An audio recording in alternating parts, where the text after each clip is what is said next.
Welcome back to Dead Good Book Reviews. I'm Judith and you're watching another episode of Overbooked here on the channel. This is the series where I review every single book on my shelves because I never got to be famous as a child and I thought I'd try it now. The idea of becoming famous as a book reviewer on BookTube is somewhat ludicrous, but there we go. Today we are talking about a children's classic.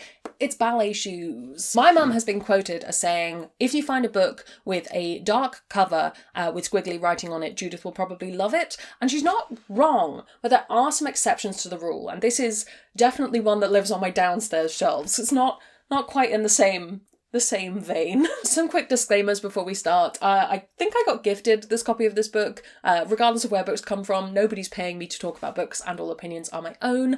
I'm going to keep this not that spoiler free. The book's been out since the 30s, but I'll try and stop it from being ruined by this video. If you do want to go into this book knowing absolutely nothing, click away now, come back when you've read it. As ever, I will link the story graph below in case you want to check out any user-generated content warnings. This is a children's fiction book originally released in 1936. This particular edition is the Puffin book edition.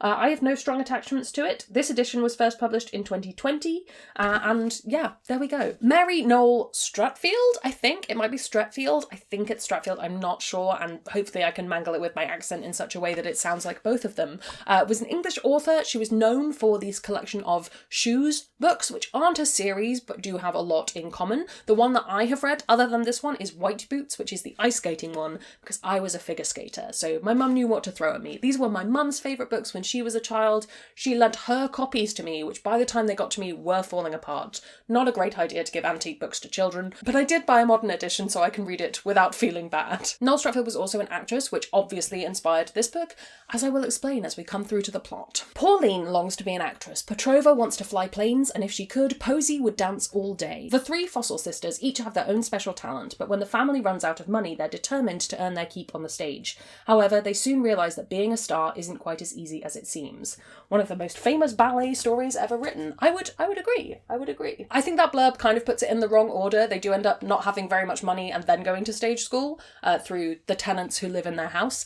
It's that kind of content. One of the reasons I like this book is it does have that nostalgic fiction that makes everything kind of rosy lens to it. Now, there are times where I don't want that. There's times where I want historical fiction that's gonna really dive into the bad things that are happening. You wouldn't necessarily write that into a children's book, but in this case, I think there is something to be said for painting this picture that isn't totally idyllic of child stardom in this particular period of time. Now, obviously, there's a lot that this book decides to show of child stardom, and there's a lot that it decides to leave out, and that's partly because this is a book for children, and partly because I would term this a fantasy book. Despite it being rooted in reality and there not being magic, it is still a fantasy in that aspirational sense. Almost in the same way that romance novels are fantasies to me, even if they're entirely realistic. A billionaire is not going to fall in love with you. You're not going to become a famous ballerina just because your Russian mother who gave you up happened to leave you with a pair of ballet shoes.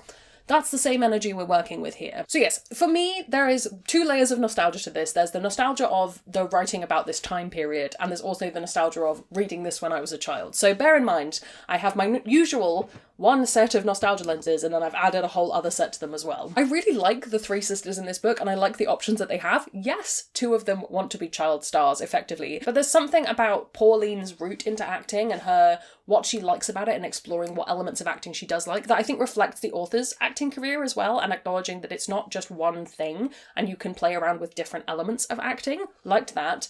Liked Posy's look at ballet and that idea of what it takes to achieve the height of ballet stardom and what you need to do and how much genetics and natural talent plays into that and how much hard work does.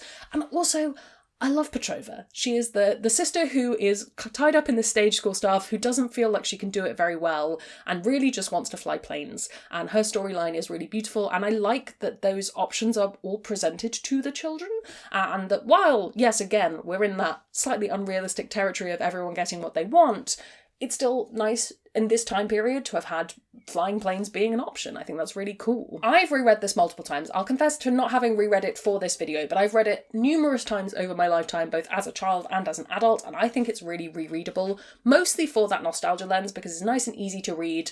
You just sort of sit back in with the characters. It's very segmented into different events in children's lives, so you're reading it and kind of going, oh, I remember when they do this play or this audition scene, and I think that's why the adaptations work really well, because it's very split off into these different sections. So I would say I like it for its rereadability as well. That being said, there are obviously, as I say, a lot of elements that are intentionally being left out that you would include if you were doing a gritty adult book about child stardom in the late 30s. And equally, there are going to be some elements to it that are sanitized or just ignore elements of society during that time period. You can make that call for yourself, whether you want to read an older book that has that in it, whether you want to buy a new edition of it. Up to you. And lastly, obviously, this feels like a clear statement where I'm talking to you as my audience and wondering whether you might want to read it. If you're usually reading the sort of stuff that I tend to pick up, which at the moment is a lot of fantasy, though this year has included a lot of middle grade, to be fair, but my typical audience of fantasy and sci-fi readers might not want to pick up a children's book from 1936. Perhaps. Maybe.